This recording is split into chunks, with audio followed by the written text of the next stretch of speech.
কিয়ামতের দিন রাসূলুল্লাহ সাল্লাল্লাহু আলাইহি ওয়াসাল্লাম থাকবেন সবচেয়ে ব্যস্ত। পুলসিরাত, মিজানের পাল্লা, হাউজে কাউসার একসাথে ছোটাছুটি করতে থাকবেন ইয়া উম্মতি বলে।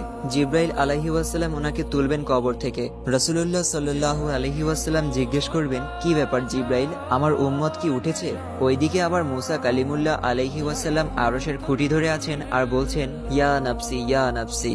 সেদিন ইমামুল আম্বিয়ার মুখে থাকবে উম্মতি উম্মতি, আর সেদিন তার পায়ে থাকবে দৌড় আর মুখে থাকবে আওয়াজ।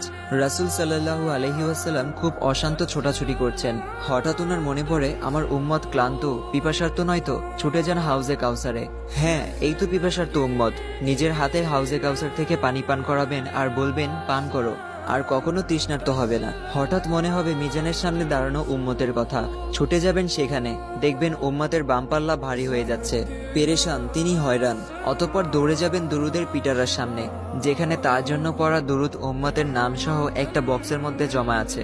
সেখান থেকে দুরুদ নিয়ে ডান পাল্লায় দিতে থাকবেন যতক্ষণ না তা বাম পাল্লা থেকে ভারী হয়ে যায়। মাক্কামে মাহমুদের পাশে ওনার জন্য আসন পাতা থাকবে। আল্লাহ তাআলা বলবেন, হে নবী বসুন। তিনি উত্তরে বলবেন, না বসবো না। আল্লাহ বলবেন, জান্নাতে যান। নবী সাল্লাল্লাহু আলাইহি ওয়াসাল্লাম বলবেন, না যাব না। আল্লাহ বলবেন, জান্নাতের পোশাক পরুন। নবী সাল্লাল্লাহু আলাইহি ওয়াসাল্লাম বলবেন, না পরবো না। আল্লাহ বলবেন, বোরাকে উঠুন। নবী সাল্লাল্লাহু আলাইহি ওয়াসাল্লাম বলবেন, না উঠবো না।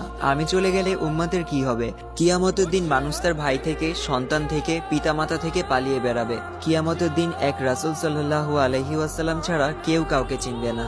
অতএব রাসূল সাল্লাল্লাহু আলাইহি ওয়াসাল্লামের সুন্নত ও আদর্শ অনুসারে জীবন তৈরি করা। আল্লাহ সবাইকে হেদায়েত দান করুক, আমিন।